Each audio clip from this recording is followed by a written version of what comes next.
La première pierre du chantier de construction du lycée de Côte-Matev dans le 6e arrondissement Ngoyo a été posée ce lundi 27 mai 2024 par le Premier ministre chef du gouvernement Anatole Koliné Makosso. Les portes de l'établissement scolaire en construction seront ouvertes au plus tard la rentrée scolaire prochaine pour accueillir des nouveaux élèves. Sur une superficie de 6 750 mètres carrés, ce lycée sera composé d'un premier bâtiment R+1, composé de 10 salles de classe, dont 5 au rez-de-chaussée et 5 à l'étage, donnant aux façades principales des vérandas de 49,70 mètres de long et 2 mètres de large.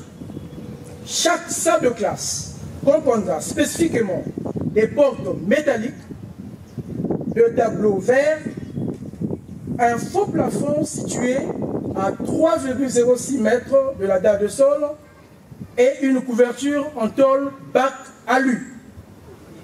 D'un deuxième bâtiment, R+1, ayant au rez-de-chaussée 2 salles de classe, plus un laboratoire pédagogique et 3 salles de classe à l'étage. Le lycée sera aménagé d'un espace pour la plateforme sportive, située dans la zone qui se trouve derrière le bâtiment de l'école primaire.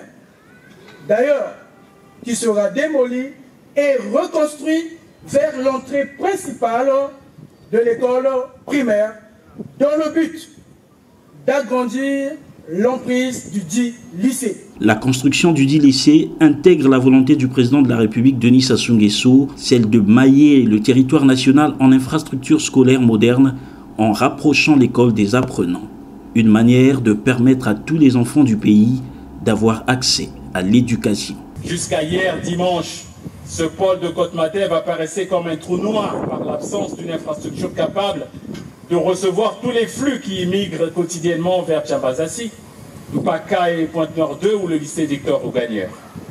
Ainsi ce jour, lundi 27 mai 2024, qui marque la pose de la première pierre pour l'édification de cet énième lycée à Pointe-Noire, notamment à Côte-Matev, est un réel motif de satisfaction pour les populations, les parents d'élèves et les élèves eux-mêmes.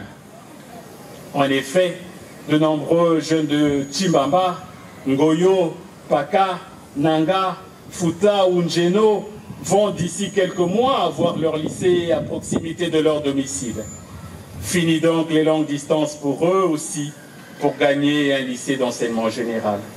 Il s'agit là d'une vraie étape dans la vie de cet arrondissement et de toute la ville de Pointe-Noire, dans l'amélioration continue de la carte scolaire. Comme vous le savez, le gouvernement de la République ne ménage aucun effort pour moderniser la qualité de nos infrastructures scolaires, pour y assurer une éducation recherchée. Je voudrais ici saisir cette occasion unique qui m'est offerte pour dire notre satisfecit à son Excellence, M. Denis Sassou Nguesso, Président de la République, chef de l'État. Toute la jeunesse scolarisée de notre pays, en communion avec celle de Pointe-Noire, dit par ma voix un grand merci au Président de la République pour ce précieux cadeau.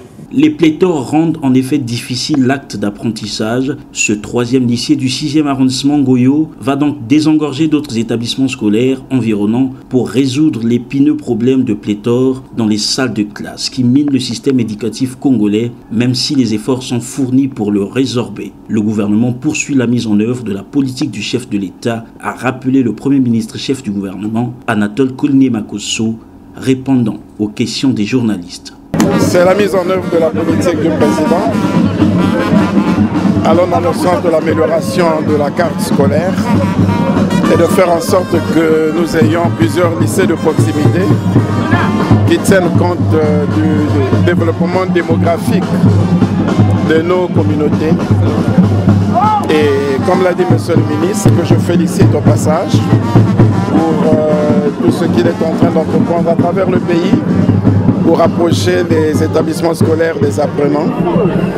Nous continuons la mise en œuvre de la politique du président Et dans le cadre du plan national de développement, le dividende social passe par la construction des infrastructures scolaires, l'équipement des infrastructures scolaires, la modernisation des infrastructures scolaires. Et cet acte obéit bien à cette logique.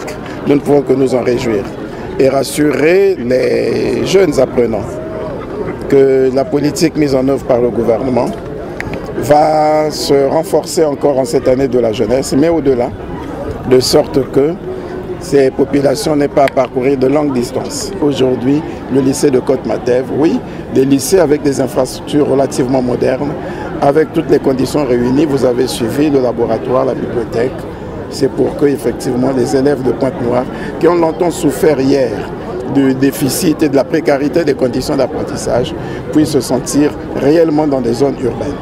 Et le gouvernement va poursuivre ce travail à travers tout le pays.